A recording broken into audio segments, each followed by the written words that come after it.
यशस्वी प्रधानमंत्री मोदी जी ने देशवासियों के सामने आजादी के अमृत महोत्सव वर्ष के अवसर पर जो लक्ष्य तय किया था, उस लक्ष्य को प्राप्त करने के लिए कि 2047 में भारत एक विकसित भारत होगा, उस विकसित भारत के लिए विकसित और आत्मनिर्भर उत्तर प्रदेश बनाने की दिशा में डबल इंजन की भारतीय जनता पार्टी की सरकार के द्वारा किए गए प्रयासों का एक प्रतिफल है कि उत्तर प्रदेश बीमारू राज्य से अब एक्सप्रेस वे प्रदेश के रूप में अपनी पहचान बना रहा है। याद करिए क्या हालत थे आज से 8 वर्ष पहले के। बहनों और भाइयों, उत्तर प्रदेश का नौजवान कहीं जाता था, उत्तर प्रदेश का कोई नागरिक जाता था, पहचान का संकट होता था, पहचान का संकट होता था।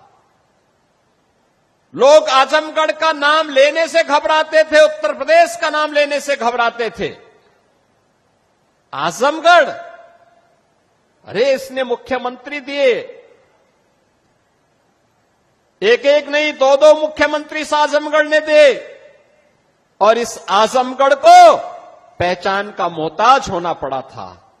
लेकिन आज 8 वर्ष के अंदर प्रधानमंत्री मोदी जी के मार्गदर्शन में आजमगढ़ अब पहचान का मोहताज नहीं है।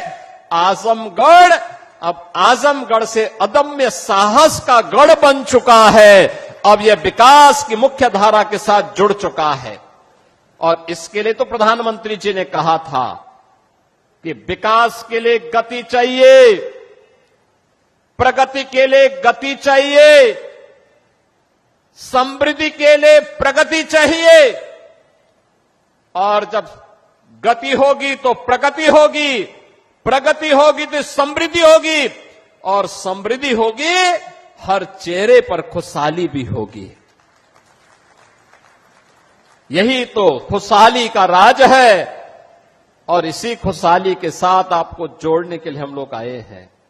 याद करिए कितनी विकास की योजनाएं पिछले 8 वर्ष में आजमगढ़ में आई। पूर्वांचल एक्सप्रेस वे का शिलान्यास भी 2018 में, जुलाई 18 में प्रधानमंत्री जी ने किया था, और उद्घाटन 2021 में पूर्वांचल एक्सप्रेस वे का उद्घाटन भी आदरणीय प्रधानमंत्री नरेंद्र मोदी जी ने किया था।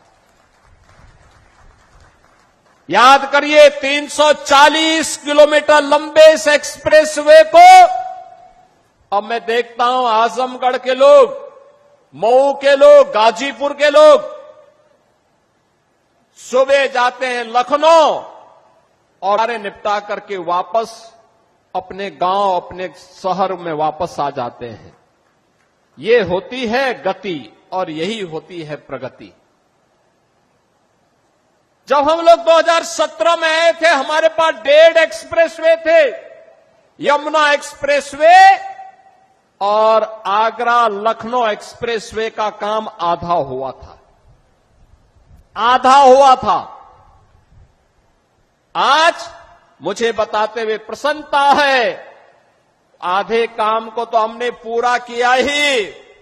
पूर्वांचल एक्सप्रेसवे की यात्रा का साक्षी आप बन रहे हैं, 2021 से लगातार बन रहे हैं। 2022 में बुंदेलखंड एक्सप्रेसवे चालू हो गया है, 300 किलोमीटर का है। पूर्वांचल एक्सप्रेसवे 340 किलोमीटर का बन करके पहले तैयार हो चुका है। अब इसकी कनेक्टिविटी सीधे पटना तक के लिए पूरी होने जा रही है। आप याद